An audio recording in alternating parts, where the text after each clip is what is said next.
No, hiyo hatuchahusishwa. Ile sheria ni yetu tulipigia yes and no na wewe. Ile zamani, lakini hizi za county government zikitengenezwa pale tunahusishwa wapi? Hizi hatuhusishwi. Hatujui ni mahali wanatungia ndio tuende to our views. Kwa hivyo hatuparticipate. Ukisema tena kwa ofisi yao haiwezekani. Utaitwa huko utaenda kusema nini? Kama bylaws za city hapa ziko nyingi na hatujui. Sasa wakuja kuchukua maoni. Tutawapatia maoni wapi? Si wakuja place to place kila mahali. Wakuja hapa mimi nitatoa maoni yangu hapa. Side yangu kuhusishwa, nataka waweka kama advertisement mahali ndio at least tukue tumehusishwa. But I think because we are stakeholders also we need to participate kwa hizo sheria ambaye in that way hata wewe utasema ni wapi imeenda wrong, ni wapi iko sawa.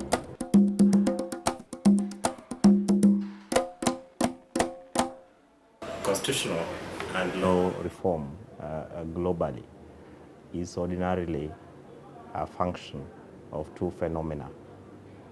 One, the law, like most human creation, is not static.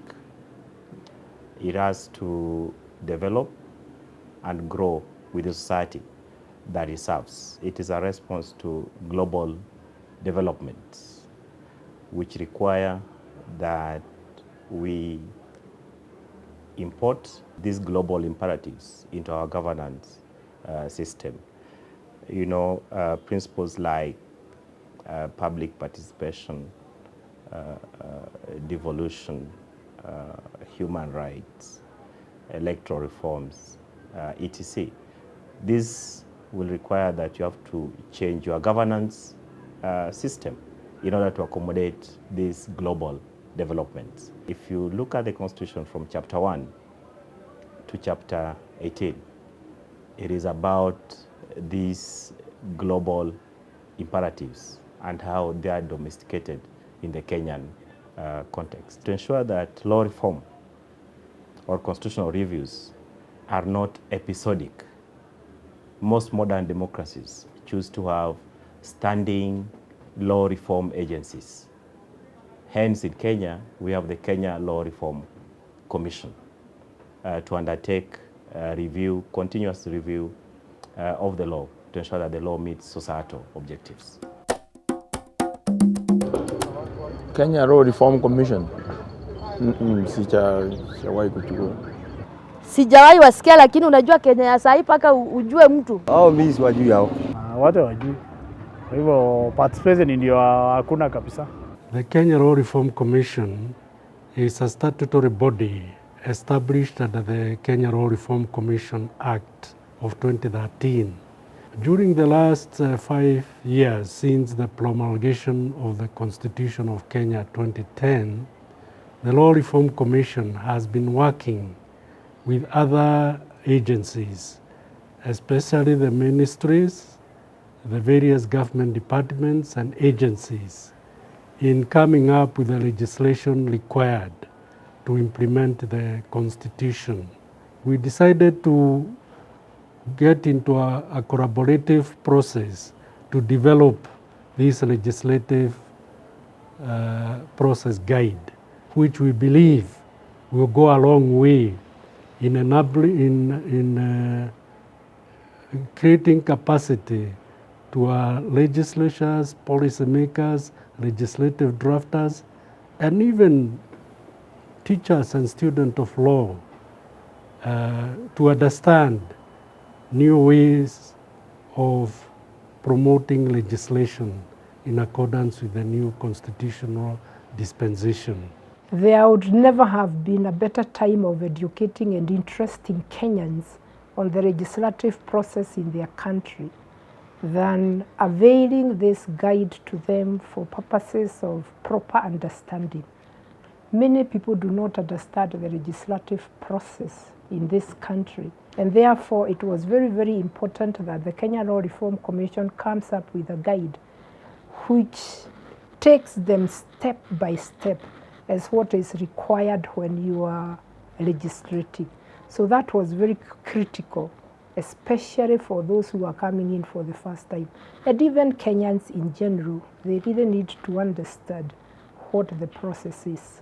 My message to the people of Kenya is to take time to go through this guide. We shall produce quite a number of copies, some pocket-friendly size copies, which the people of Kenya will be able to read and understand this legislative process.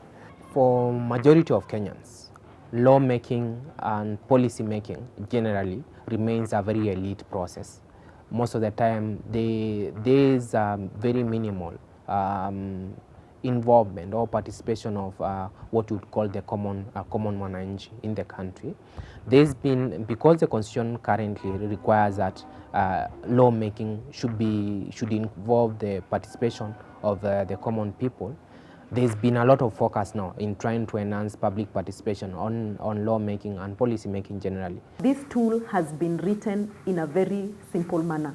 It speaks to Wanjiko, it speaks to a member of a county assembly, it speaks to the members of the executive at the county government, it speaks to national government officials, it speaks to everybody across the board. So the normal Kenyan citizen will be able to pick a copy of this guide, go through it, and participate very confidently in those public forums because the language of that guide is very simple. Kutuita, kutusomesa, kutufanya nini, kutuita kila wakati, musikae ati munakaa hapana, hata tutasahau. Munatuita hata kama ni kwa mwezi mara 2-3, munatusomesa grupu hii ya mama kiwango hii, yani na umri ya miaka. Unaona mkitupanga na miaka itakuwa mzuri zaidi. Number one achievement, and I consider it to be the greatest of all achievements, is the active participation of youths in terms of leadership and governance. Vile sheria imetungwa iko sawa na implementation bado ni sawa, lakini kuna ile hatujahusishwa ni public participation. A katiba, this is the best katiba that we have ever had. Only that mambo kidogo hii, lakini hakuna nchi na katiba nzuri kama hii yetu hapa hivi.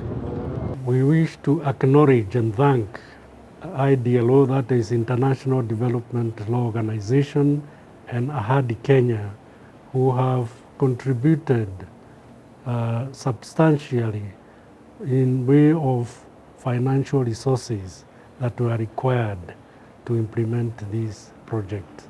I may not have mentioned everybody in this acknowledgement, but wherever you are, be assured that we are very grateful for the support and contribution you put in seeing this project into fruition.